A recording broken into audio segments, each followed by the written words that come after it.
see.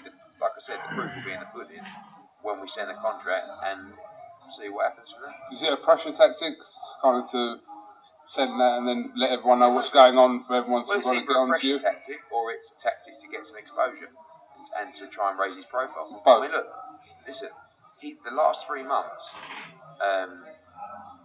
Deontay Wilder has been doing a great job in raising his profile. I fancy Joshua's name. Let's have it right. And I don't blame him for that. I'd do exactly the same thing. But his whole profile over the last few months has just been talking about AJ in this fight. And it's worked, I think. And I think, yeah, he's probably trying to put pressure on. He's probably trying to raise his profile a little bit. It's just a bit, I don't know, it's always, the whole way it's played out seemed a little bit weird. But listen, if they accept the offer, they've got to fight. I know we always talk about deadlines and that, but you're surely giving yourself a timescale on this. Listen, to be honest with you, I thought the fight was dead because they never came back to us. And a lot of people are saying, particularly in the US media, that the only reason they've accepted this deal is because they thought that we'd signed the Povetkin deal. So we hadn't. And now we'll see. Don't get me wrong, we're extremely close with dates and everything for Povetkin. But I don't know. I mean, they took 4 weeks nearly to come back, so we shall see. You said, obviously, if it's going to play into October, November, Cardiff is your only option. It's your only option. There's no other option anywhere else. Yeah. Wilder's negotiation tactics. I think he's building up hype for the fight.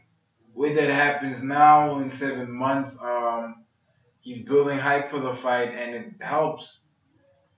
It helps the fight. I don't know if it helps Wilder, because he keeps talking about the fight and Joshua, and I think people should just get to know who Deontay Wilder is, man. I think the stories behind the boxers get lost in the ring, and that's the sad thing about any martial art, man. Like, once you see the fight, you don't necessarily care all that much anymore. Yes, some people gain fans. Yes, some people lose fans. But I was always interested in the story behind the fights. Like, when you saw John Jones and Daniel Cormier, you could tell that wasn't scripted, man. That was real animosity. Those dudes hate each other, And I've always wanted to know the story behind that. And that's how I got introduced to boxing, via the HBO 24/7. And now I watch like Embedded with MMA, UFC particularly. So yeah, man. I think he's missing the mark just there. Like, to just let his story be known. Because he did like an interview with the Breakfast Club. He talked a lot about the Joshua fight, but he let it, like, they talked about him too. So I think I'm excited for the fight, man. I just can't wait for it to happen.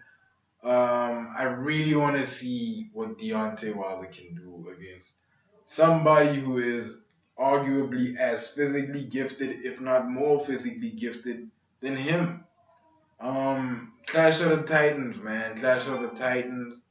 This is going to be one for the ages, man. I really can't wait. Let me know what you guys think. Like, comment, subscribe. And I am out. By unanimous decision.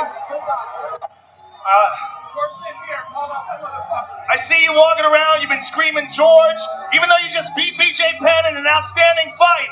What's on your mind right now? I don't think George is hurt. I think he's scared. I think he's scared to fight everybody right now. What's up? Where you at, George? This is obviously